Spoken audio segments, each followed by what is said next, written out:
안녕하십니까. 수원대학교 이준희 교수의 경영과 만남입니다. 이분은 커네빈 프레임워크를 통해서 실질적으로 필요한 시장의 문제를 찾는 방법입니다.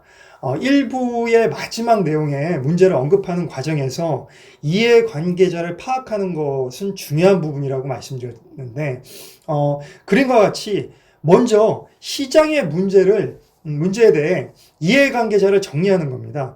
이 문제가 지극히 개인적이고 사적인 문제를 해결하는 수준인지, 아니면 이걸 조사해 보니 우리랑 관계되어 있는 문제인데 사람의 수는 적어, 아니면 많은 인원을 해결하는 것일 수도 있어. 그러네. 문제를 다뤄야 하는 상황이 발생합니다. 다음 데이로 넘어가서 그들의 문제는 어떻게 본다면 사회적인 문제겠죠.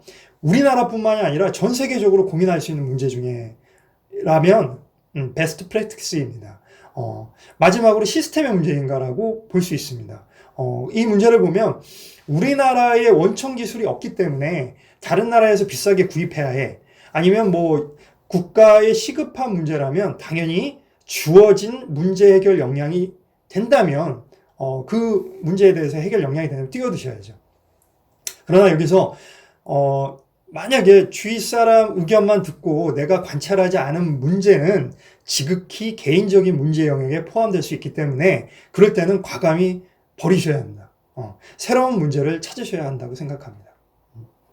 여하튼 여러분이 각고의 노력 끝에 훌륭한 문제를 발견하였을 때 이러한 문제를 성공적으로 해결하는 방법에 대해서 이야기해 보도록 하겠습니다. 1999년 IBM에서 일하던 데이브 스노든이 제안한 커네빈 프레임워크입니다. 커네빈 프레임워크의 가장 큰 장점은 문제의 복잡성을 네 가지 방법으로 이해하고 이러한 현재의 문제를 미래에 어떻게 해결할 것인가를 알 수 있게 도움을 줍니다.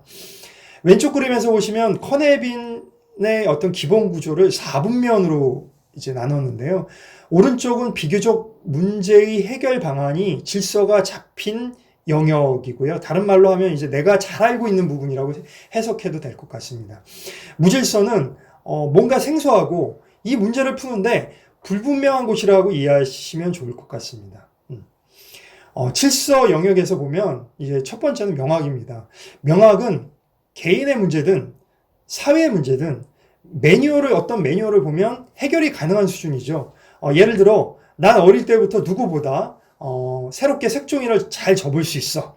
그래서 난 색종이를 접는 유아 교육용 앱을 만들 거야 라고 하면 색종이에 접는 방법들이 DB가 부족할 경우 뭐 구글링하면 많은 데이터가 쏟아지죠. 이러한 산업들은 큰 고민 없이 사업을 진행할 수 있기 때문에 베스트 프랙티스라고 판단하게 됩니다. 두 번째는 난해입니다. 여기서 색종이를 접는데 이해를 하고 있고 웹 개발하는 전문 업체도 있어. 그런데 사람들은 어떤 색종이에 반응할까? 성인도 모두 좋아할까? 그러면 그런 웹도 한번 만들면 좋지 않겠어? 혼자 여러 가지 생각을 하려니 시간이 많이 부족하고 다른 경쟁업체의 것을 일부 적용하면서 개발하려고 할 때 이때는 굿 프랙틱스로 정의를 할 수 있습니다. 자, 그럼 무질서 영역으로 넘어가서 복잡 영역은 색종이를 접는 사업을 좀 더 확장하면 어떨까? 색종이를 접으면 뭐 치매 치료도 되고 성인의 스트레스가 풀려 이걸 해결하는 방법을 찾으면 좋을 것 같아. 이러한 문제를 해결하기 위해서는 많은 전문가들을 찾아야 해. 스트레스 관리를 지수화하는 개발자, 뭐 생체 신호 알고리즘 분석 연구자, 뇌 인지과학 연구자 등 뭔가 해결하려는 구성원이 복잡해집니다.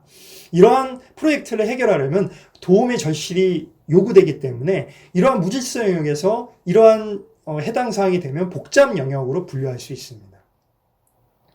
그리고 마지막으로 혼돈 영역입니다. 무질서의 혼돈인데 여러분이 극복할 수 있는 기술이 없는 경우를 상상해 보면 어떨까요?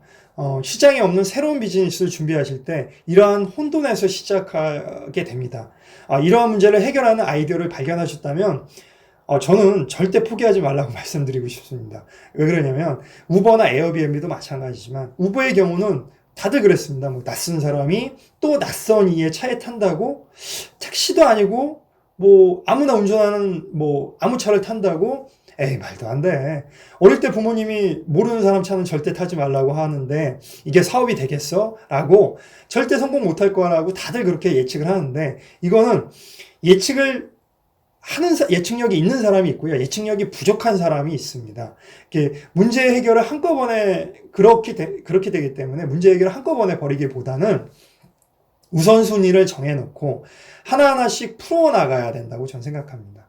여튼 누구나 공감하는 부분이 있지만 혼돈에서 문제를 찾고 해결하는 아이디어를 누군가 떠올릴 수 있을 거라 생각합니다. 그러면 위에 커네빈 프레임워크 방법론처럼 혼돈에서 문제를 쪼개어서 우선순위를 정한 다음 복잡 영역에서 해당 전문가를 통해 좋은 해결책을 찾아 가장 좋은 접근 방식을 또 발견해서 개발 준비를 하고 난해로 넘어가 구체적인 개발 프로세스를 통해 논의하고 제품과 솔루션을 개발하려는 요구사항을 명확하게 가지시면 됩니다.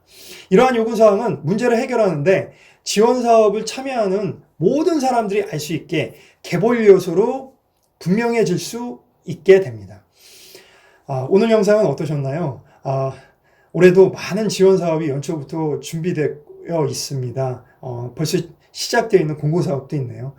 제 영상이 미약하지만 이 영상을 통해 예비 초기 준비하시는 분들에게 좋은 성과로 이어지길 기원드립니다.